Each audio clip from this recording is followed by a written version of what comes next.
C'est Dieu qui a fait Alpha. C'est Dieu qui a fait Alpha. C'est Jah qui a fait Aïnaï. C'est Jah qui a fait Aïnaï.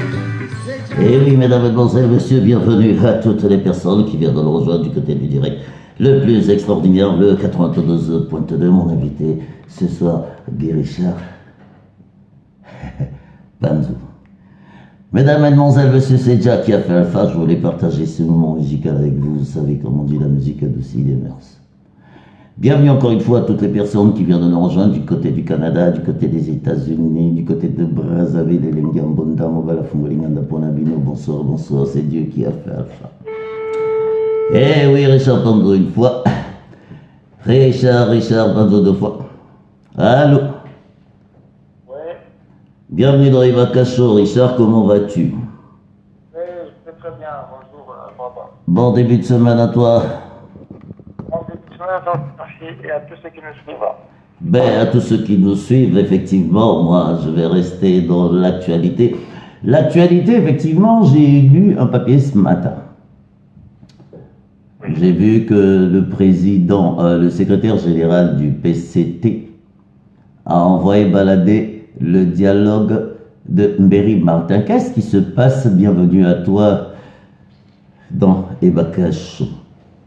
Ton analyse, si tu peux me dire exactement ce que, parce que je pense que j'ai tellement de questions à te poser ce soir, dont j'espère que tu me donneras des réponses. Mbéry Martin, subitement, juste après ton passage, parce que je ne comprends pas, je vois le secrétaire général du PCT qui fait une déclaration en envoyant carrément balader le dialogue de Mbéry Martin. Qu'est-ce qui se passe? Bienvenue dans Eva Show. Bien, merci à toi, Bob. Bon, déjà, ce pseudo-dialogue, j'en ai parlé la dernière fois.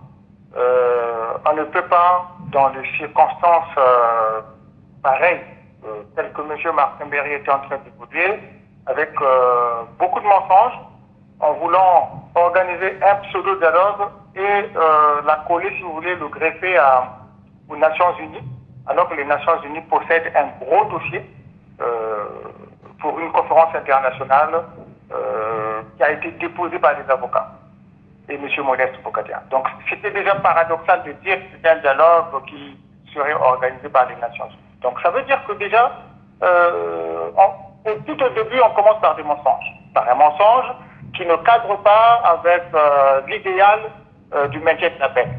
Donc M. Martin Mbéry venait déjà de prouver que c'était plutôt un homme de guerre, un pyromane, qu'un homme pacifique, qui recherchait vraiment la paix.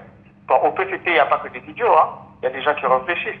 Et à un certain moment, ils savent le comprendre. Ils se disent que ce monsieur est en train de pomper des dollars pour rien, beaucoup d'argent, pour rien, 15 millions de francs CFA par mois, c'est quand même beaucoup, hein, c'est pas rien, hein. En dehors des frais de fonctionnement, bon, ils se sont dit, écoutez, ça fait trop de dépenses. Donc ça se comprend. Maintenant, derrière, il faut regarder qu'est-ce qui est prévu pour remplacer. Parce que c'est une institution de l'État. C'est une institution, la commission qu'ils avaient mise en place pour le dialogue est une institution, s'il vous plaît. C'est pas que M. Martin Mbéry s'est levé un matin et puis il s'est proclamé, tout seul ou autoproclamé, je peux dire, un homme de dialogue, voilà, pour la réconciliation, pour la paix. Non. Il y a eu un décret. Il faut qu'on nous dise après, puisque vous avez annulé ce décret, qu'est-ce que, vous avez annulé, révoqué M. Martin Mbéry, façon de parler, et ce qui n'est pas la meilleure manière de faire, hein. On ne peut pas ridiculiser un cadre de la République que vous-même, vous avez mis en place, vous avez nommé de façon vraiment telle qu'ils l'ont fait. Vous comprenez qu'au PCT, il n'y a pas la méthode, il n'y a pas la manière. Donc, déjà, pour accepter un tel poste, c'était un risque. C'était un risque pour M. Martin Mbéry, quand on se reconnaît plutôt pyromane. Donc, le gouvernement de Pascal Lissouba qui était passé, il était ministre de l'Intérieur, il sait ce qu'il a fait. Donc, à son actif, il y a des morts. Des morts, et M. Sassou vient nommer quelqu'un comme ça à la tête d'une institution pour le maintien de la paix, pour le dialogue. Je dis qu'il y a un problème. Il y a un problème déjà au niveau de l'administration du paix, je l'avais dit, à l'époque on avait écrit un papier au niveau du CDRC, qui s'étonnait un peu de cette nomination. Bon, quand ça arrive, écoutez, ça ne nous réjouit pas qu'un cadre de la République soit révoqué de cette manière. Mais il fallait bien que le PCT comprenne que M. Martin Berry n'était pas digne de conduire un dialogue. Mais attention, derrière, il y a un vrai problème. M. Moussa Pierre, qui est un cadre du ministère du Plan, donc qui sait ce que c'est que l'économie, qui sait ce que c'est que le développement, qui connaît tout ce qu'il y a derrière tous les éléments d'un développement ou du développement d'un pays. Il sait, c'est un cadre du ministère du Plan, donc c'est pas n'importe qui. Il dit que nous n'avons pas besoin de dialogue parce que le dialogue est permanent. Soit. Mais si le dialogue est permanent, derrière, il dit qu'il va aller vers une élection présidentielle. Aller vers une élection présidentielle, donc ils veulent réduire les dépenses de l'institution qui était censée organiser le dialogue. Je dis qu'il y a un problème.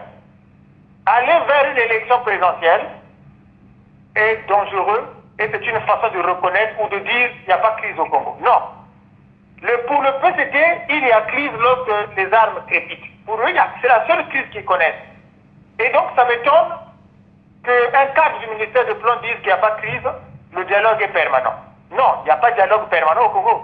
Il y a bien crise. Et c'est cette crise qui fait qu'il y ait nécessité de s'asseoir, qu'il y ait nécessité du dialogue.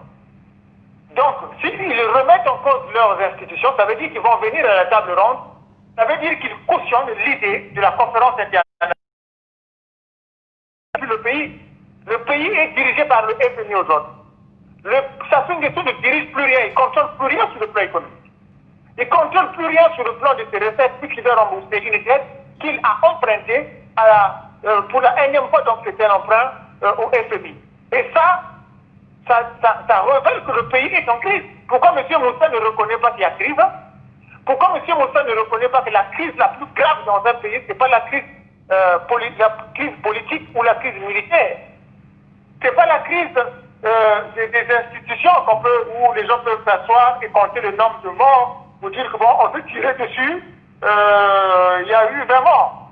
Mais la crise la plus grave est économique.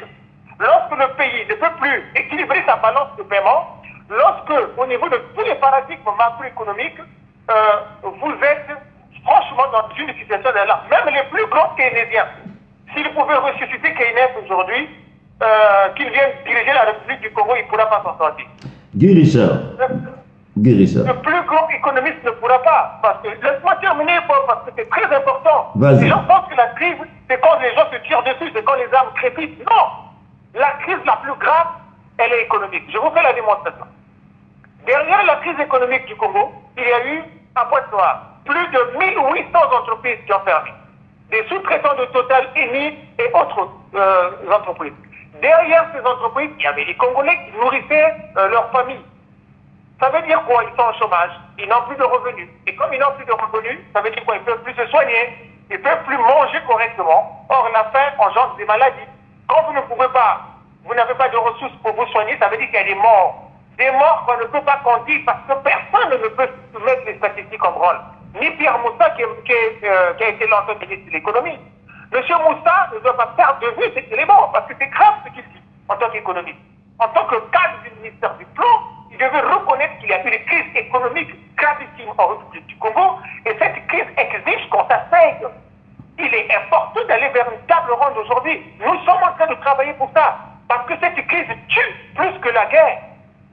Ça tue. Si les guerres antérieures ont fait 20 000 morts, la crise économique d'aujourd'hui est en train de faire des milliers, plus de 20 000 morts. Combien de gens meurent au Congo?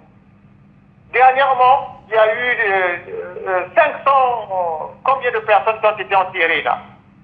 Qu'on a appelé des indigents. Mais c'est n'importe quoi.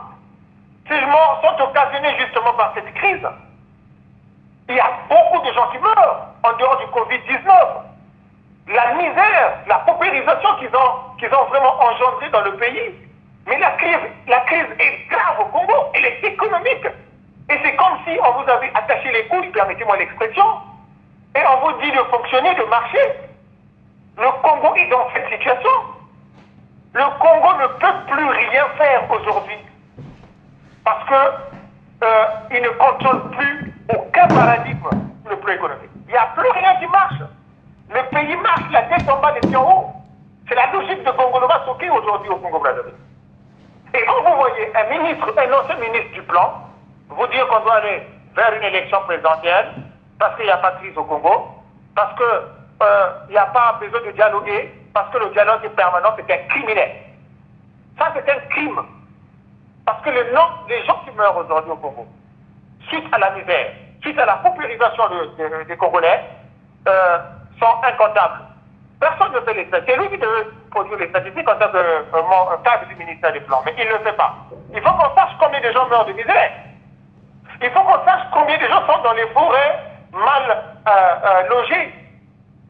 La crise est grave. C'est cette crise qui nous appelle à appeler, si vous voulez, à convoquer la table ronde pour aller vers la conférence internationale. Monsieur Pierre Moussa ne doit pas paqueter avec ce genre de choses. Mais attendez, ou c'est un cadre ou il n'est pas un cadre. Après, quand on a limogé au niveau de l'Union africaine, il était en larmes, il a pleuré. Mais pourquoi? Mais parce qu'il avait perdu des revenus. C'est pareil pour tous ces Congolais qui ont perdu de l'emploi.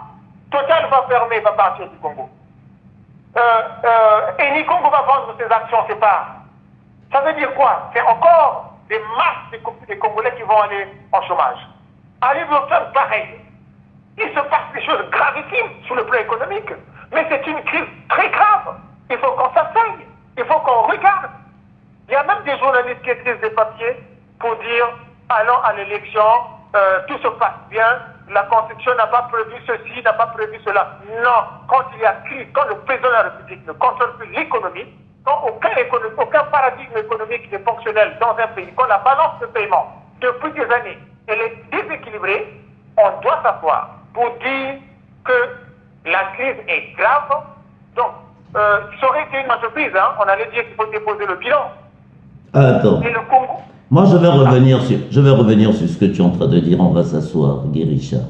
On va s'asseoir. Je vais revenir sur la même question que je t'ai posée. 2011, vous vous êtes assis parce que tu fais partie des acteurs, tu étais là. Moi, j'aime pas beaucoup parler de cette période parce que je n'étais pas là entre toute cette période conférence nationale, pouvoir, l'Issouba, destitution de l'Issouba, l'arrivée de Sassou avec des arbres au pouvoir, tout ça, j'étais pas là. Guy Richard. Qu'est-ce qui s'est passé pour que nous arrivions là aujourd'hui? Est-ce que c'est pas l'erreur de cette conférence nationale que ces gens-là se sont lavé les mains, que tous ces mêmes acteurs politiques que nous retrouvons aujourd'hui, qui ne veulent pas donner cette chance à cette jeunesse pour évoluer? Qu'est-ce qui se passe dans la tête de tous ces, je sais pas comment les appeler, les vieux? Merci de me poser cette question parce que j'ai vu la dernière fois vous avez reçu une dame, comment vous l'appelez là? Gertrude Malalou. Oui, voilà. Donc, en fait, une apprentie sorcière à la limite, qui est venue. Je ne la connaissais pas, je ne la connais pas. Elle non plus, déjà, elle a dit, elle ne me connaît pas, mais elle a eu quand même l'audace d'injurier quelqu'un qu'elle ne connaît pas. Quand on ne connaît pas une personne, on doit apprendre à la respecter. À cette dame, je ne vais pas la reprendre parce qu'elle veut faire du buzz. Elle cherche à se faire connaître derrière des gens qui sont capables de réfléchir. Moi, je ne vais pas me laisser rabaisser à son niveau, mais je vais juste dire une chose. J'ai pas besoin de son respect, hein, parce que déjà, elle a démontré qu'elle ne respecte personne. J'ai juste besoin de dire certaines choses. Quand on veut changer, on veut faire une reconversion professionnelle, il faut prendre le temps d'aller à l'école, de se former, avant de se lancer dans un nouveau domaine. Cette femme-là, je pense que c'est celle dont a parlé Dame Aquala Clarisse, je crois. Oui, je pense, oui. Oui, parce que on m'a envoyé une vidéo. Déjà, quand elle parlait, elle disait qu'on avait parlé d'elle, elle ne voulait pas dire le nom. Et quelqu'un m'a balancé après cette émission une vidéo où Dame Aquala était en train de la lyncher, la traiter de femme de mauvaise vie. Bon, j'ai compris, je ne peux pas la reprendre. Moi, je ne reprends pas aux femmes de mauvaise vie. Je ne vais pas me rabaisser à ce niveau. Moi, je veux que tu me parles de la conférence, la conférence nationale. Non, mais il faut quand même redresser les choses. Donc, elle a dit des choses, des inepties qu'elle a déversées sur justement votre émission. Elle était en droit de répondre. Moi, j'ai aussi le droit de la répondre, mais je ne le ferai pas parce que c'est elle ne connaît rien en politique. Voilà. Elle ne connaît rien. Elle a avancé des chiffres. Déjà, elle a dit que le président Sassou Nguesso, ou le PCT à l'époque, n'avait pas donné ses voix à M. Lissouba pour qu'il aille au deuxième tour. Je vais lui donner une référence qu'elle a lire déjà là sur Internet, elle peut se connecter, universaliste.fr, qu'elle a sur ce site. Elle lira du 2 août au 1er septembre 1992, République du Congo, élection de Pascal Lissouba à la présidence. Bon, voilà, on a écrit exactement ceci. Hein?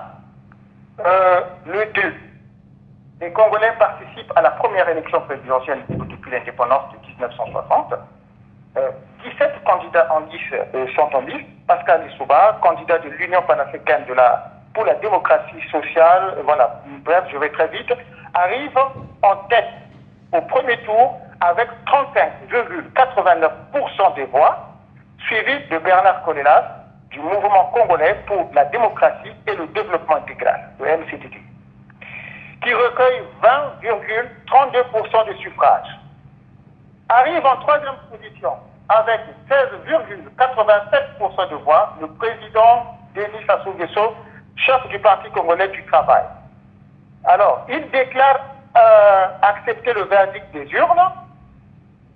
Au pouvoir depuis 1979, il a dirigé, voilà, le marxiste, voilà, ok, bref, voici ce qui est écrit derrière. Le président Pascal Lissouba a sollicité donc M. Denis Sassou Nguesso avec qui il a signé un accord de gouvernement.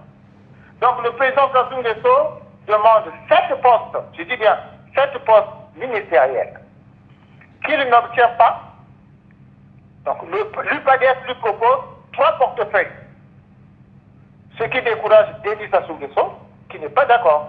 Ça, je fais un résumé, et tout le monde entier peut lire ça. Voilà. Donc, on dit qu'il y a eu accord de gouvernement. Après la victoire, 7 postes devaient être concédés, en fait, attribués au Parti congolais du travail. Pascal Lissouba, qui gagne avec cet accord, ne respecte pas ses engagements. Il veut donner à son partenaire, qui lui a permis d'aller au deuxième tour, plutôt d'avoir la victoire au deuxième tour, il veut lui céder 3 postes au lieu de 7 demandés.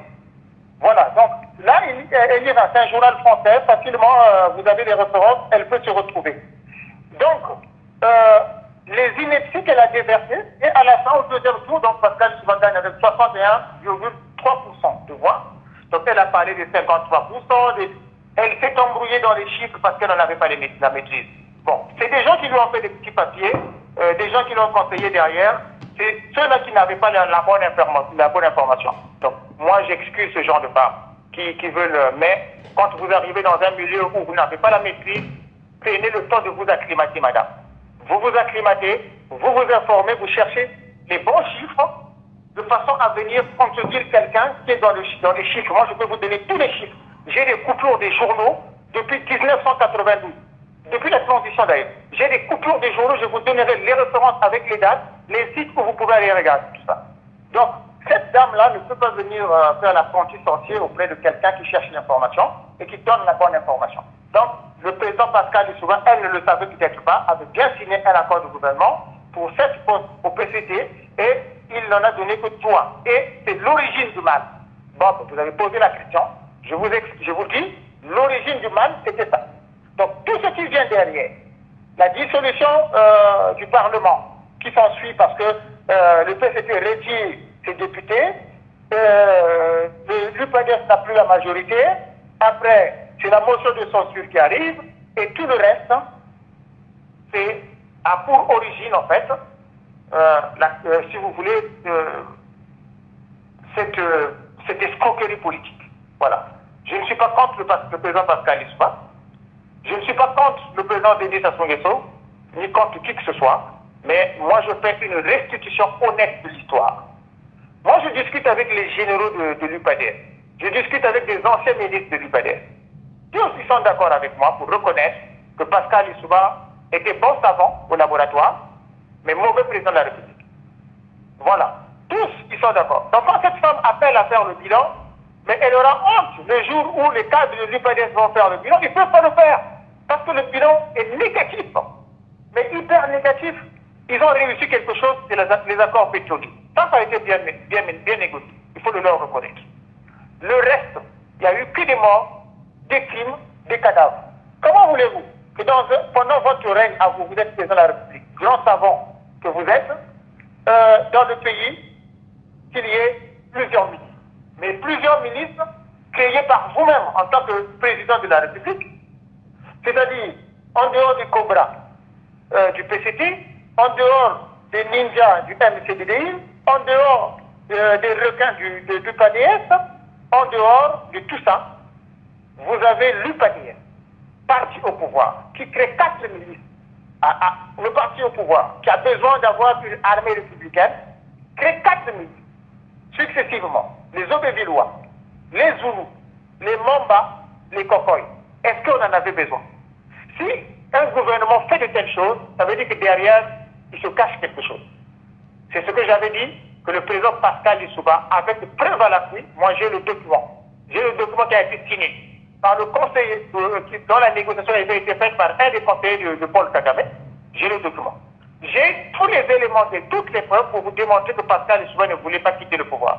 Il avait peur parce qu'il avait mal commencé son mandat. Il a commencé avec des crimes, avec des assassinats. Il s'est dit, si on va vers une élection présidentielle, il ne pourrait pas être voté. Ça, je suis. C'est ça. Je ne dis pas que c'est vraiment exact, mais il a dû penser comme ça. Pour ne pas signer le document qu'on lui a proposé. Hein? Lui-même, il est allé voir Paul Kagame. Ils ont fait un document. Je prends. Les témoins sont encore vivants. Les témoins sont vivants. Dans la délégation, si vous voulez, en France, allez voir Maître Amidou Laley. Amidou Laley, en tant que formateur des éléments de la présidence de la République à l'époque, était dans la délégation. Et si les preuves que j'ai ne sont pas conformes, j'appellerai Maître Amidou Laley, qui est vivant pour venir témoigner. Si vous avez besoin vraiment d'être convaincu. Nous préparons une émission avec Maître Amidou Laley d'ici là, avant. Non, mais j'ai juste cité pour dire qu'il est vivant, il était dans la délégation. Et Maître Amidou Laley, je l'ai reçu, on était ensemble il y a 2 semaines. On a passé le week-end ensemble. Il me l'a encore confirmé parce qu'il a vu mes preuves à moi que j'ai. Il dit j'ai les mêmes preuves. Donc ça veut dire qu'il y a concordance d'informations. Donc cette femme, quand elle vient renier, moi je ne vais pas l'injurier parce que je n'ai pas été éduqué comme ça. Je suis un monsieur bien éduqué. Moi je vais sur le plan professionnel. Je vais lui répondre sur ses erreurs, sur les inepties qu'elle a déversées de façon professionnelle, sans l'injurier parce que ça ne m'intéresse pas. Je laisse l'injure à ceux qui veulent vraiment aller dedans parce que c'est leur façon de vivre. Je ne sais pas si quelqu'un qui a des enfants, qui est mère de famille, qui monte sur un plateau de télévision, soit de radio, qui profère des injures, comment elle se retrouve chez elle en train de regarder ses enfants à qui elle est censée donner une bonne éducation. Je me demande toujours des gens comme ça comment ils font. En plus, tu injuries quelqu'un qui ne t'a pas injurié. Quelqu'un que tu ne connais pas. Tu dis à tout le monde que je ne le connais pas, ce monsieur, mais je l'injurie quand même. Mais attendez, c'est méchant. Voilà. Donc, moi, j'ai des éléments probants qui peuvent démontrer ce que, voilà, Maître Amidou Laley est là. Il m'a formé au karaté, hein, c'est mon maître. Je suis ceinture noire grâce à lui. Et le kimono que je porte quand je m'entraîne, c'est lui qui me l'a acheté.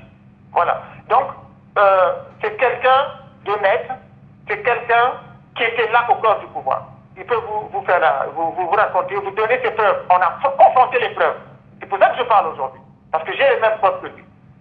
Voilà. Donc, à cette femme et à ceux de l'UPADS qui doivent se dire ceci, que je ne suis pas contre eux. Je ne suis pas contre vous, pourquoi? Mais parce que le travail que nous faisons, c'est pour tout le monde, le bien de tout le monde. Vous avez trompé des jeunes que vous avez déversés dans le crime, à qui vous avez enseigné le meurtre. Ces jeunes-là sont en France pour certains, après avoir tué au pays. Ils sont venus se cacher ici parce que, voilà. Bref, ils sont réfugiés. Mais qu'est-ce qui va arriver le jour où ils rentrent au pays parce qu'ils n'ont pas l'amnistie? Ils n'ont jamais été amnistiés, ces jeunes. Ça veut dire quoi? Ça veut dire que les crimes qu'ils ont commis peuvent encore les poursuivre jusqu'aujourd'hui. Mais vous êtes capitaine, vous êtes lieutenant, vous avez été, c'est pas, caporal, vous avez été ministre, ou à la tête d'un groupe, voilà, d'une association. Vous avez fait la guerre, vous avez massacré des gens. Vous pensez que parce que vous vous retrouvez en France, vous êtes à l'abri? Mais non! Nous, on demande la table ronde pour aller vers une conférence internationale pour que ces questions soient soldées. Les crimes qui ont été commis depuis 1960 jusqu'en 91, la conférence nationale les a traités. L'amnistie a été accordée aux gens. Ceux qui sont arrivés après, qui sont plus nombreux que ceux d'avant, donc de 1992 à aujourd'hui, pour ces crimes, il n'y a pas d'amnistie. Donc les cadres de l'UPADEF, les jeunes soldats de l'UPADEF doivent se dire comment nous devons faire pour que nous soyons libres un jour, que nous rentrions au pays sans que ceux que nous avons tués, que nous avons torturés, puissent nous indexer. Mais c'est une affaire de tous, ce que nous demandons.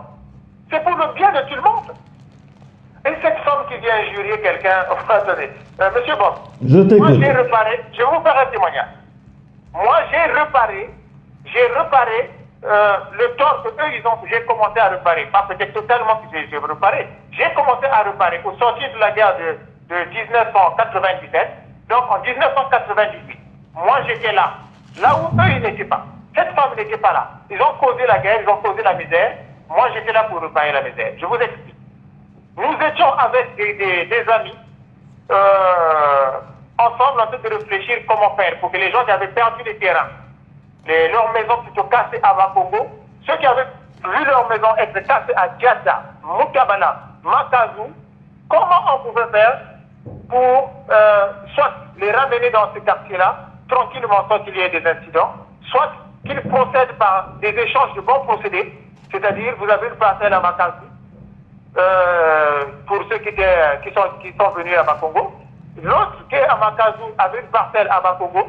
Comment on pouvait faire pour que soit ils s'échangent de terrain, puisque les maisons ont été cassées, soit. Nous avons monté, donc les amis et moi, nous avons monté une petite commission comme ça. Vous savez qu'est-ce qu'on a fait en 1998? On est allé voir les membres du Conseil national de transition, après le dialogue. On est passé de bureau en bureau, on dit, écoutez, nous voulons organiser une telle opération pour essayer de soulager les populations. Parce que je suis allé à Diata, les gens étaient dans la misère. À Makazu, les gens dormaient dans des maisons cassées, détruites, ils ont mis des bâches, mais même pour manger, c'était la grande misère. Eux, ils n'étaient pas là. Ils avaient causé les dégâts, ils ont fui, ils étaient en France. Moi, j'étais sur le terrain pour aider ces gens à manger, pour aider à reconstruire leur maison. J'étais là. On a vu les membres du conseil de transition, ces membres-là, les gars nous ont dit, écoutez, M. Sassou, il vient de gagner la guerre, je ne pense pas qu'il va accepter qu'on puisse aider des gens qui ont causé la guerre dans ce pays à vivre dans des conditions décentes. Nous, on n'est pas d'accord, on a peur pour nos postes. On fait le dialogue. Alors, on est pas vous allez le bureau. Allô? Oui, je t'écoute, vas-y, on t'écoute. Oui, donc nous sommes allés finalement voir M. Morel qui nous dit il faut que les gars de l'UPADEF qui avaient laissé les parents au pays à Diata, à Moutabala, remercient ce monsieur. On vient de le relever de son poste, ce qui est normal, il a mis longtemps quand même. Je ne sais pas si ça s'est fait par voie électorale, mais bref, ça compte peu. Ce que je voulais dire, il était le seul à nous recevoir et à accepter l'idée que des gens se retrouvent, les gens de Bakongo, Makelekele, Diata, Moutabala, Pilou, se retrouvent pour regarder ensemble la question, pour discuter autour de la question de façon que les échanges de bons procédés se fassent ou que les terrains soient vendus de façon que les gens qui étaient dans une misère incommensurable reprennent une vie normale après les dégâts causés par leurs responsables politiques. Monsieur Kiwundu a accepté cette mission. Il dit, je ne vois pas le président de la République, Sassou Nguesso, refuser une telle chose parce qu'il veut que la paix revienne, il veut que l'unité revienne. J'ai dit, voilà quelqu'un qui pourra nous aider. Les autres qui finalement avaient refusé, les autres membres du Conseil national de transition, ont eu honte après, lorsque M. Morel a pris la question en main, lorsqu'il a commencé à travailler avec nous sur cette question. Nous avons organisé la première réunion au centre Soni Laboutonti à Bakongo, où des gens de Moutabala, des gens de Diaka, des gens de Bakongo Makelekele qui ne se parlaient plus, qui se sont tapés dessus, qui se sont canardés, se sont retrouvés ensemble. Mais je vous jure, Bob, ce jour-là, ils se sont embrassés. Il y en a qui ont dit, mais qu'est-ce qu'on a fait? Pourquoi on en est arrivé là? Vous comprenez que les populations n'avaient pas de problème. Entre eux, ils n'avaient rien à voir avec toutes ces histoires. Mais comment donc les maisons se sont retrouvées cassées, des gens tués? Ça veut dire que c'est une affaire politique. Et donc, ça venait des dirigeants politiques. Les populations n'avaient rien à voir. J'ai organisé cette réunion. Donc, l'honorable Morel, à l'époque, a fait le discours. Le discours, c'est même moi qui l'avais écrit. On lui avait écrit un long discours qui ne pouvait pas supporter vos lectures. J'ai corrigé le discours, je lui ai rédigé un discours plus court et concis. Et ça s'est passé au centre culturel de Poutonsi. Les vidéos existent, allez à Télé Congo. Vous allez voir ce jour-là comment j'ai organisé, comment j'ai réuni les gens de Mpilou, Moutabala, Tiata, Makelekele, ensemble pour qu'ils s'échangent voilà, les terrains. Certains ont refusé, ceux qui ne voulaient pas, ils avaient raison, parce que chez eux, parfois, on n'avait pas cassé ou c'était voilà, juste la torture qu'il fallait reparler. Ils se sont retrouvés, mais il y a eu des embrassades, d'autres qui se sentaient plus coupables, se sont mis à l'écart parce que pour eux, ils disaient qu'ils avaient mal fait. Bref, voilà quelqu'un qui a réparé les dommages causés par l'UPADS, par les dirigeants de l'UPADS, qui a réuni des Congolais de partout autour d'un bongi de façon qu'on fasse des échanges, soit de terrain, soit qu'on regarde comment vendre leur parc. Voilà. Une femme qui ne connaît rien de l'histoire du pays vient injurier un homme comme moi. Je dis qu'elle n'a rien compris, elle ne comprendra plus jamais rien. Ok. Parce que nous, on est pacifistes, on est des humanistes, on cherche la paix. Mais quand on dit on cherche la paix, la vraie paix. Voilà. Donc moi, j'ai subi avec l'UPADS. Ok. Il y a une question. Mais je n'en parle pas, je me dis que c'était un mouvement, c'était un courant, c'est passé. Effectivement. Les gens, on l'a fait. D'accord, Voilà. c'est passé. Écoute, il y a une question Clarisse Ambelli qui est en train de poser.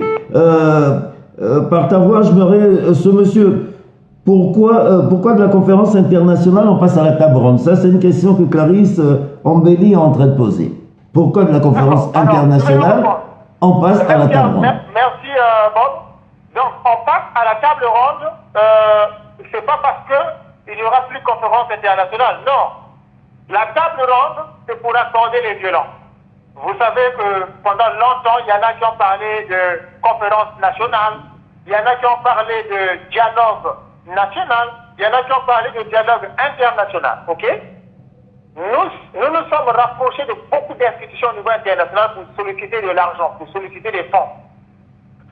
Ces institutions nous ont dit, écoutez, nous on reçoit des échos de votre pays. Il y en a qui veulent d'une conférence nationale. Vous avez besoin d'une conférence internationale. Nous sommes d'accord avec vous. Mais asseyez-vous. Faites une pré-conférence où vous allez vous retrouver les uns les autres. Vous allez discuter ensemble pour mettre en place une nomenclature unique de façon à préparer les travaux de la conférence, soit nationale, soit internationale, selon les clauses que vous allez trouver au niveau de cette table ronde. C'est pourquoi j'étais en train de vous dire la table ronde est financée par des institutions internationales. La table ronde n'est pas financée par nous. Il y a des sponsors pour la table ronde. Ces sponsors-là, c'est eux qui apportent les moyens pour qu'on organise la table ronde de façon qu'on aille vers la conférence internationale. Voilà. Donc, la conférence internationale n'est pas écartée. Non. Nous avons besoin de la table ronde sur le conseil de certaines institutions, de certaines personnalités, de certaines grandes entreprises qui ont pensé qu'il fallait d'abord qu'on accorde les violons au cours d'une table ronde, de façon que ça ne se bruite pas au niveau de la conférence internationale, mais qu'on aille régler des questions essentielles. Parce que déjà, on se serait entendu sur un ordre du jour précis, parce que déjà, on se serait entendu sur une nomenclature précise, et quand le dossier va entrer auprès de ces institutions, il sera validé parce qu'il y a eu accord des parties. Voilà. Guy Richard, d'accord. Mais Guy Richard, en t'écoutant depuis tout à l'heure, effectivement, il faut rappeler, parce que quand je t'écoute, je vois tout ce que tu as vécu politiquement au Congo. En tout cas, moi, je suis émerveillé parce que nous étions absents. Donc, il y a des choses que je ne peux pas commenter. Mais comment faire aujourd'hui, Guy Richard? Parce que déjà, tu parles de l'UPADS, un parti qui est à l'éclat, le MCDDI à l'éclat, les partis politiques au Congo, bon, j'en connais pas beaucoup, je parle de ces deux-là parce que c'est vrai que c'est eux qui existent en ce moment sur les réseaux. Guy Richard, comment faire pour que tous ces partis s'asseyent aujourd'hui? Comment faire pour que vous, pour cette table, comment prendre le téléphone, appeler ceux de l'MCDDI, leur faire comprendre que vous avez raison, ou je sais pas comment faire? Quelle idée vous avez un plan dans la tête, parce que vous savez très bien que vous ne pouvez pas partir sans les autres. Votre question est bien fondée, mais nous, on n'a pas besoin d'avoir raison. On n'a pas besoin d'avoir raison quand on est un humaniste. On n'a pas besoin d'avoir raison quand on recherche la paix en vérité. Nous, on est là pour poser l'évidence de la vérité. L'évidence de la vérité, c'est quoi? C'est ce que je viens de dire. Pour un pays en crise qui n'arrive pas à payer ses salaires, un pays en crise qui n'arrive pas à payer ses retraités, un pays en crise qui depuis des années n'arrive pas à équilibrer sa balance de paiement, un pays en crise qui est géré par des amateurs de bras cassés, on ne peut pas chercher à avoir raison parce que la raison est déjà là. Donc aujourd'hui, on dit ceci. Ceux qui gèrent le pays, c'est des gens qui ont grandi dans le ramassage et la cueillette. Ok?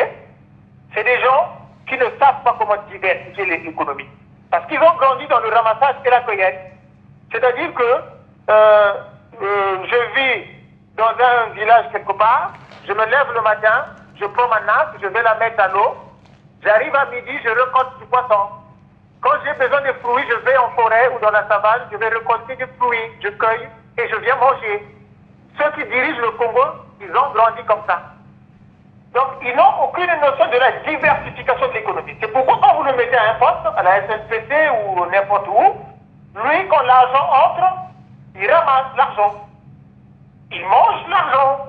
Ça fait de parler, hein, entre guillemets. Il utilise l'argent, il dépense pour les femmes, pour ses vêtements, pour construire ses villas. Mais parce qu'ils sont dans le ramassage, dans leur tête, je ramasse, je récolte. Vous ne pouvez pas laisser le pays entre des mains incertaines comme ça. Il n'y aura rien du tout. Ils ne vont jamais développer l'économie. C'est la vie du ramassage, c'est la vie, voilà, ils sont habitués à ça. Donc c'est la pêche, c'est la cueillette. Donc, tant qu'ils seront au corps de la gestion de la chose publique, en termes économiquement parlant, donc, sur le plan économique, il n'y aura jamais des exploits. Je prends l'argent, je construis une maison, je vais emprunter des milliards pour construire une immobilisation. Mais comment voulez-vous? Allez emprunter, donc vous faites des emprunts à court terme pour construire, donc pour faire des immobilisations à long terme. Mais vous faites quoi? Vous ne créez, l'argent ne va pas circuler puisque vous immobilisez l'argent. L'économie ne peut pas fonctionner comme ça. Donc, c'est au-delà de tous les paradigmes qui existent. C'est pourquoi je vous disais, même si Keynes pouvait être ressuscité, il ne pourra pas. Il ne pourra pas avec eux. Si vous constatez ça avec moi, donc vous serez d'accord lorsqu'on dit allons à une conférence internationale, allons à la table ronde pour préparer tout ça, pour qu'on regarde ensemble comment faire. Le président Marem Wabi était d'accord quand il disait qu'il fallait que ceux du Nord épousent les femmes du Sud pour faire ce croisement-là, ce mixage, qui devait être quand même important pour l'unité nationale, non seulement, mais aussi pour le développement économique, parce que de l'autre côté, ils sont habitués avec la diversification de l'économie. Ils savent ce que c'est de diversifier l'économie. Massamba Deba vous en a montré les preuves. Cette femme avait dit que voilà, Pascal Lissouba était bon parce qu'il était le premier ministre de Lissouba, il a réalisé des choses. Non, c'est pas lui, c'est Massamba Deba qui a réalisé. Parce que si c'était lui, lorsqu'il a pris le pouvoir en tant que président de la République, il devait faire des réalisations. Il n'a rien réalisé en 5 ans. Rien du tout. Donc ça veut dire que c'était pas lui, c'était Massamba Deba qui était bon. Donc vous comprenez, lorsque je parle comme ça, moi je parle économie. Je critique personne, mais il faut qu'on soit capable de se regarder en face dans un miroir et de dire qu'on a échoué. Et lorsqu'on a échoué, on doit comprendre le discours des autres qui disent « Vous avez échoué, on vous pardonne ». On vous pardonne, mais allons sur des nouvelles bases. Repartons pour redémarrer l'économie sur des nouvelles bases. Vous comprenez? C'est pourquoi je ne suis pas d'accord contre des aventuriers comme M. Enyami, c'est pas celui qui m'a injurié là. Vous avez écouté? M. Enyami, qui est pour la logique de la tribu classe.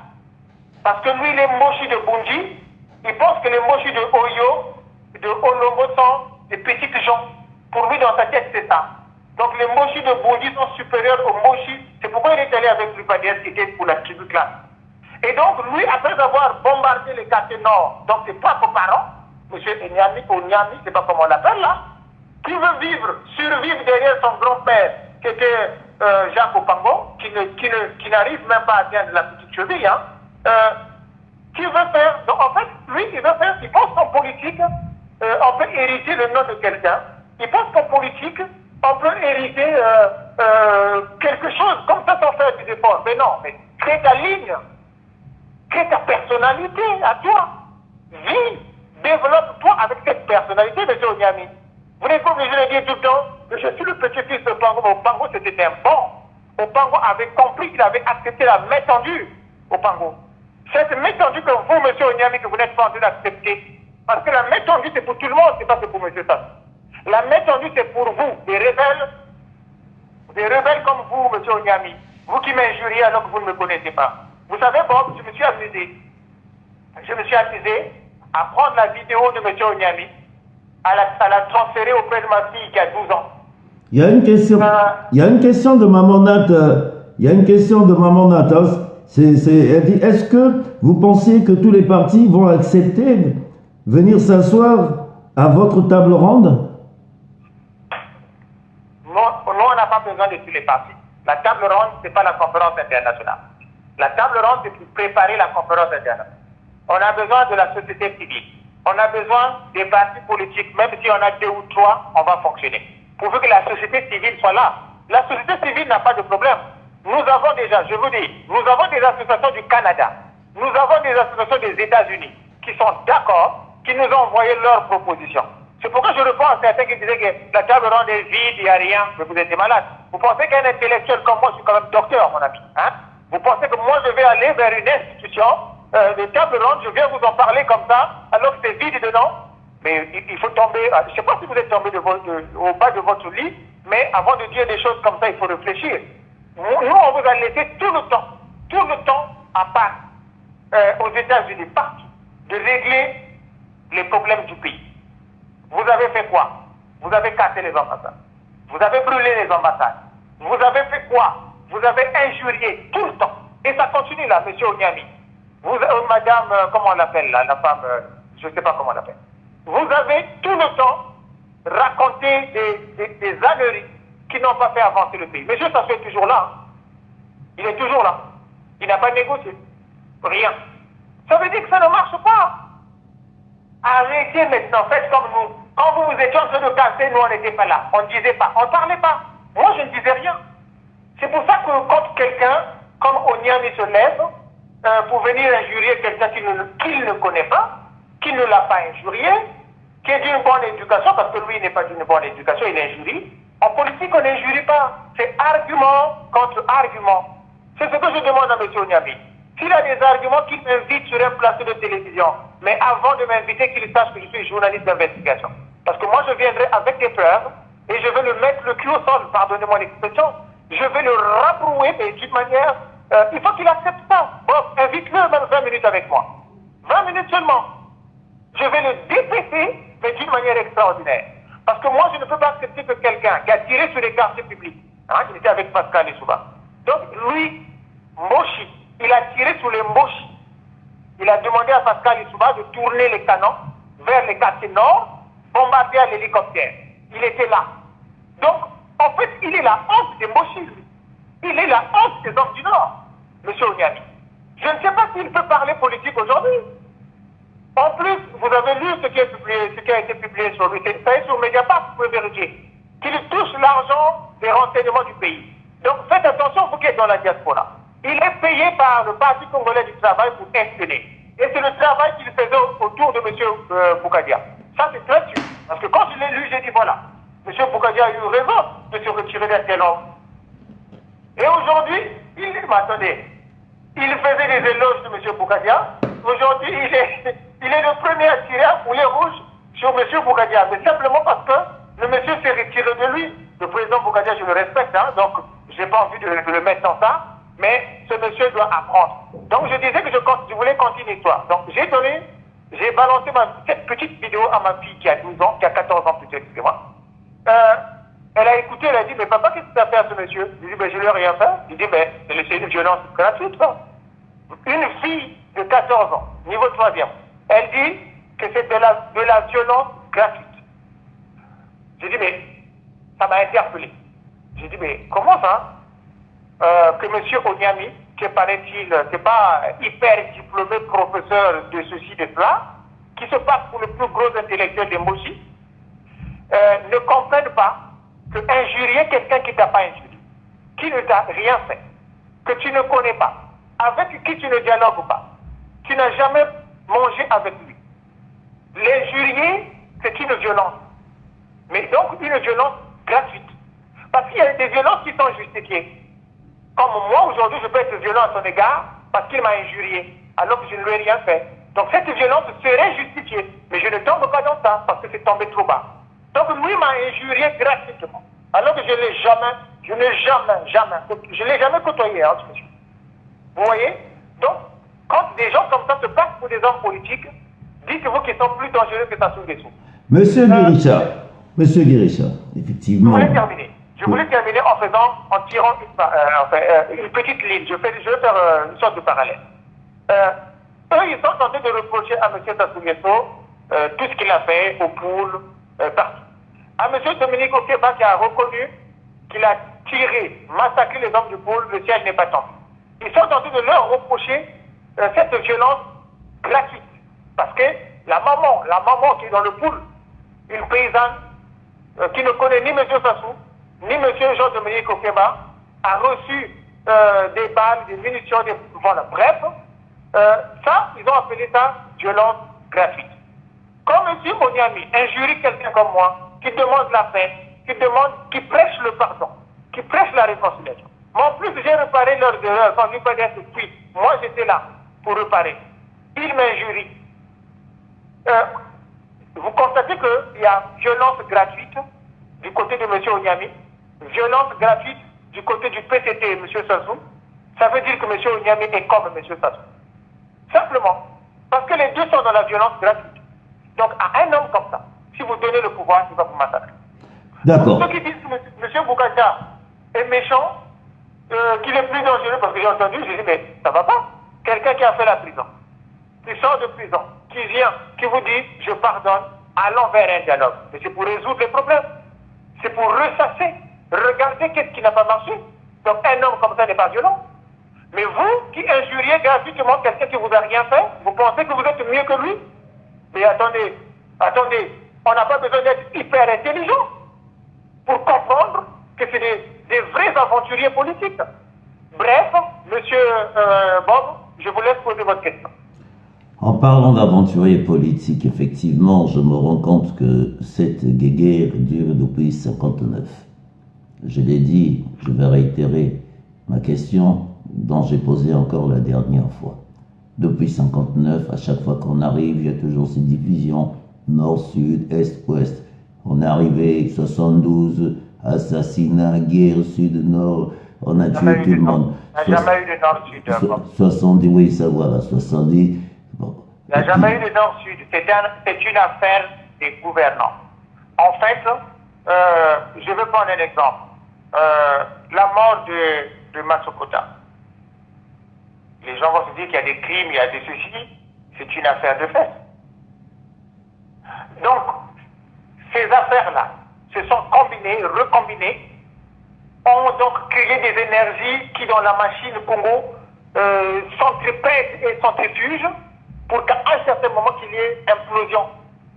Mais l'implosion vient de qui? De ces hommes-là. C'est des contradictions des hommes de pouvoir. C'est pourquoi la Lobaka, jeune Congolais, vous avez combattu, vous avez tué vos amis, je vous dis, regrettez ça, c'était pour rien. Vous avez été manipulé.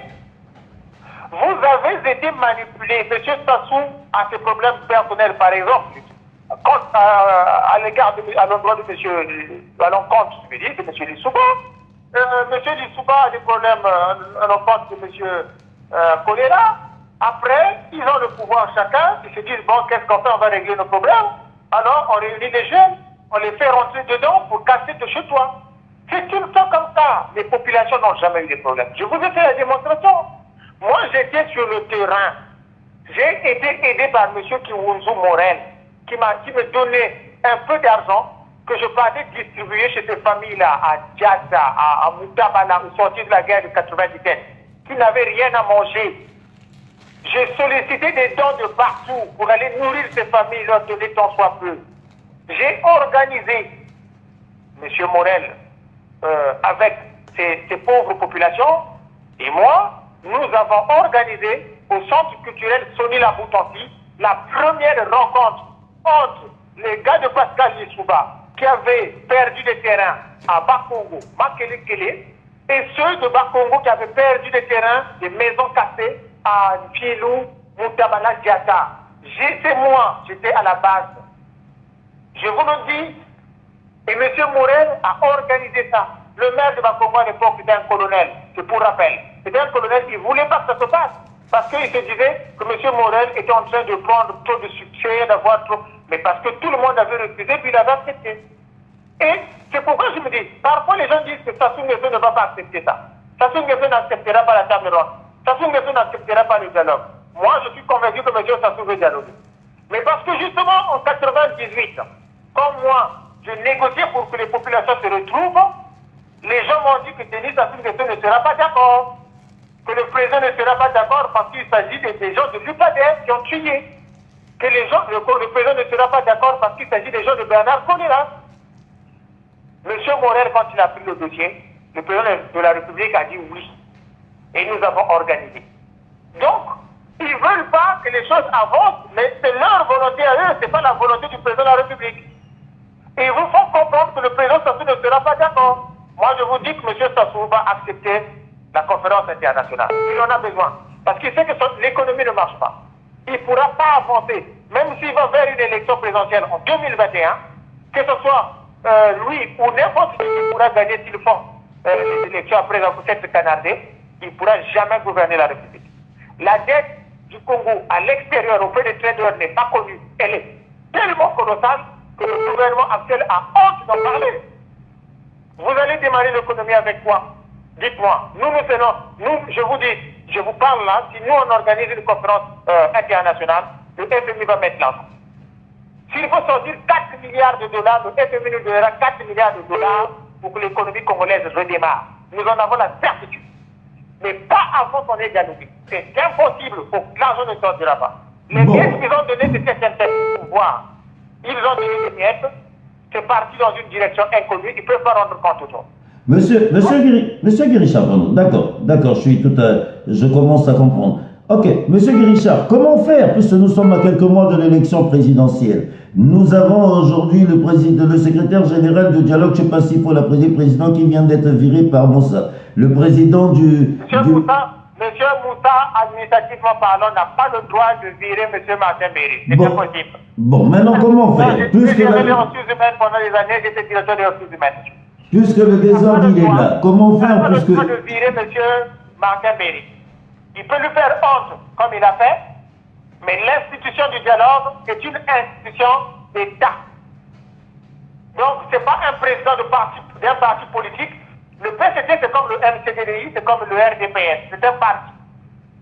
Même si c'est un parti au pouvoir, mais ce parti n'a pas le droit. D'ailleurs, ce qu'il a fait, c'est illégal. M. Martin Berry a le droit de porter plainte à M. Moussa pour humiliation, pour atteinte à sa personnalité en tant qu'autorité d'une institution d'État. C'est une erreur gravissime. Ça ne se fait pas. Ça ne se fait pas dans un pays, sauf s'il y a l'anarchie. Et c'est cette anarchie qui nous dit qu'il faut aller vers un dialogue. M. Moussa il ne peut pas. Il ne peut pas virer M. Martin Berry. Il est à la tête d'une institution d'État. Mais attendez, on est où là? On est où?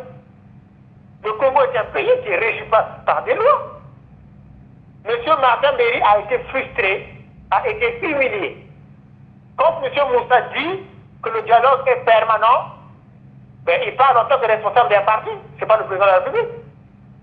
C'est le président de la République qui peut dire, M. Martin Berry, je vous ai mis à la tête d'une institution, vous ne répondez pas, vous ne faites pas ce qu'il faut, je vous ai donné le budget, vous n'avez pas utilisé le budget comme M. doit, ben voilà, je vais vous virer, pour mettre quelqu'un d'autre. L'institution a été créée. Donc, quand M. Denis Sassou Nguesso quittera le pouvoir un jour, s'il le quitte, ou qu'il meurt, cette institution restera. C'est une institution d'État. Donc il ne faut pas... J'ai vu sur la table, les gens disent, bon, on l'a pas viré. Mais arrêtez. Ou on fait de la politique et on sait comment ça se passe, ou justement on est des Ouakatoum politiques, des amuseurs de galeries comme les Onyami. Non, il faut arrêter. Martin Berry ne peut pas être viré par un président de parti. M. Moussa, il est président du Parti congolais de travail, il n'est pas le président de la République. Bref. Parce que tout à l'heure,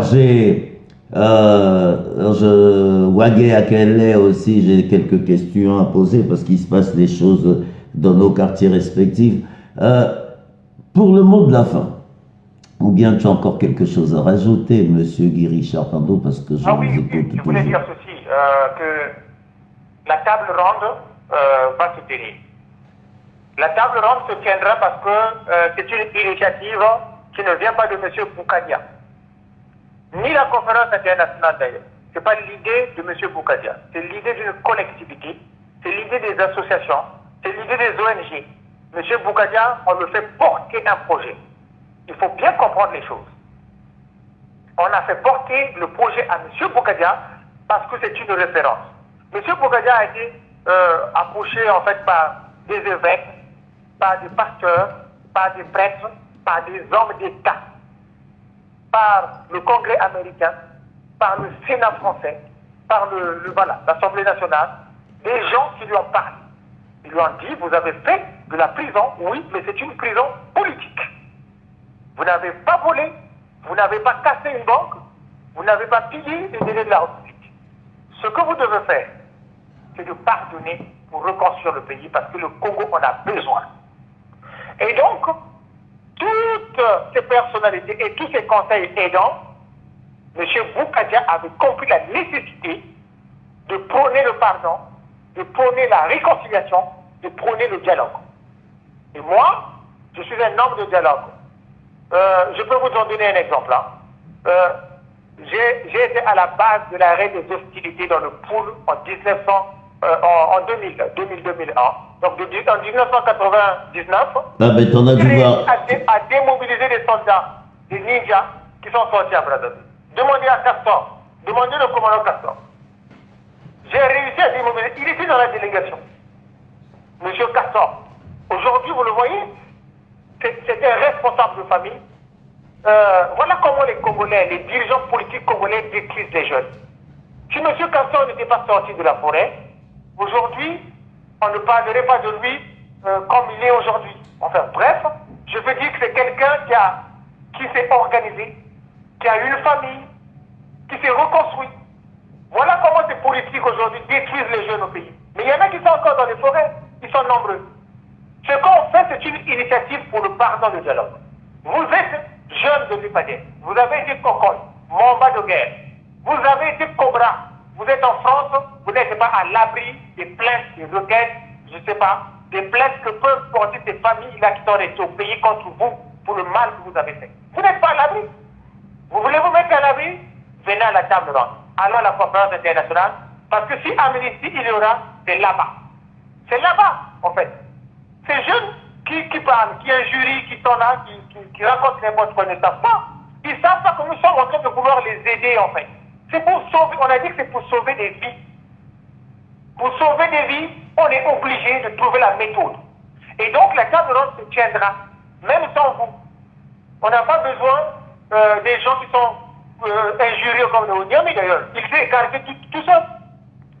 Tel qu'il fait, s'il n'arrive pas à s'humilier pour demander, présenter ses excuses, je pense qu'il ne sera pas à la table ronde. Parce que tout seul, il s'est écarté, il a montré qu'il est insolent. Et nous, on n'a pas besoin des insolents autour de nous. On ne veut pas des gens qui viendront comme à la conférence nationale pour injurier matin et soir les autres. Non, on n'a pas besoin de ça cette fois. On a besoin des gens qui viendront avec une tête pour parler des problèmes économiques, pour parler des problèmes politiques et proposer des solutions. Vous avez injurié la dame qui est passée par exemple. Elle a injurié toutes les missions durant. À la fin, j'ai attendu la solution. Elle n'a proposé aucune solution. Aucune solution. Que des injures, que des invectives. Mais la solution, c'est quoi? Vous êtes contre. Vous proposez quoi? Bon, rien du tout. Je pense que... Donc, aujourd'hui, nous devons nous concerter. Nous devons aller ensemble. Je parle au Parti congolais de travail. Je parle à M. Moussa. Vous êtes cadre du ministère du Plan. Arrêtez de frustrer des gens qui sont installés par votre président, le président de la République, qui est membre du PCT. Vous ridiculisez votre président, votre propre président. M. Martin Berry a été installé par M. Denis Sassou Nguesso. Son institution ne travaille pas. Si vous jugez qu'il a arnaqué ou je sais pas, il a utilisé tout l'argent sans résultat, virez-le, changez de personne, qui va négocier avec nous. Nous, on a besoin de travailler avec le gouvernement du pays. D'ailleurs, le gouvernement doit contribuer aussi. Les chèques que nous avons aujourd'hui, ça vient des sociétés privées. qui ne sont pas congolaises d'ailleurs, toutes. Nous avons besoin de l'argent du gouvernement. Il s'agit du dialogue des Congolais. Ah oui. Donc eux, ils ne vont pas rester à la marge, que nous fassions des efforts, qu'on trouve tout l'argent, alors que c'est eux qui cassent le pays. C'est eux qui pillent le pays. Non, ils doivent contribuer d'ailleurs. Nous allons envoyer un courrier pour ça de toute façon le moment venu. Bref, il faut qu'on s'asseye. J'appelle à la conscience, j'interpelle plus, la conscience des Congolais. L'heure n'est plus à l'élection présidentielle. S'il y a un peu d'argent pour organiser l'élection présidentielle, il faut payer les salaires et les arriérés, des pensions et des retraités, des pensions et des bourses. Aujourd'hui, le Congo traverse une crise sans pareille, où aucun, je dis bien, aucun paramètre économique ne montre un lendemain meilleur. Ça, c'est plus grave que la guerre, que la crise que vous connaissez d'habitude. Parce que pour eux, si c'était deux partis qui se canardaient, qui se tiraient à l'arme lourde, ils allaient dire, il y a crise, allons au dialogue. Mais la vraie crise, c'est celle-là. Elle est économique. Elle a paralysé le pays. Allons au dialogue pour ça. Parce que sinon, il n'y aura pas de développement. Vous avez dit que d'ici 2027, le Congo sera un pays émergent. Mais dites-moi, vous avez maîtrisé l'énergie? Non. Pour être émergent, il faut maîtriser déjà l'énergie. Mais pour maîtriser l'énergie, il faut de l'argent. L'argent, vous n'en avez plus. Ce que vous avez caché dans les tombes, dans les cimetières chez vous, c'est pour vous-même, pour manger. Mais l'argent pour faire tourner l'économie du pays, vous n'en avez pas. Donc ne gaspillez pas le peu que vous avez récolté entre-temps pour aller vers une élection qui ne va rien produire du tout. Asseyons-nous. Asseyons-nous, regardons les problèmes du pays pour aller vers une solution unanime. Et ceux qui appellent par exemple au gouvernement de transition, mais écoutez, vous êtes qui pour appeler à un gouvernement de transition maintenant? Mais vous ne pouvez pas sans dialogue aller vers un gouvernement de transition. Il faut la volonté populaire. Il faut que le peuple soit consulté. Ce ne sont pas les politiques qui doivent décider tout le temps de certaines choses. Là, il est question de solliciter les ONG, les gens qui vont représenter les populations, les sages, tous qu'ils viennent vers un dialogue, vers une conférence internationale, pour qu'ensemble nous puissions dire est-ce que nous allons aller vers un gouvernement de transition ou pas. Est-ce que le roi du Luango a été consulté? Est-ce que le roi Makongo a été consulté? Voilà, vous faites des propositions, mais ces propositions ne devraient pas vous permettre de tirer déjà des conclusions pour dire on va par exemple amener des gens, on va mettre en place un gouvernement de transition, on va, non. Nous disons, allons vers un dialogue, et au dialogue, quand tout le monde est assis, quand chaque représentant est là, nous allons décider de l'avenir du pays. Voilà comment on parle en démocratie. Voilà. Biaiser les démarches. Merci Bob. Je présente toutes mes condoléances aux familles éprouvées au Liban. J'allais commencer par là, mais j'ai mon ami Mohamed qui regarde cette émission parce qu'il aime bien. Mohamed, de tout cœur, je suis avec lui. Je suis avec le Liban. Je suis avec, franchement, tous les Libanais. En parlant du Liban, je vais m'exprimer dessus, ça va être la mort. diaspora, et donc, comme je vais partir, Bob, donc je vais présenter vraiment mes sincères condoléances au nom du CDRC, notre parti politique, au nom de M. Modeste Boukadia. J'en ai terminé, Bob. Merci beaucoup et encore une fois, merci. Les lettres ne donnent pas sa négritude.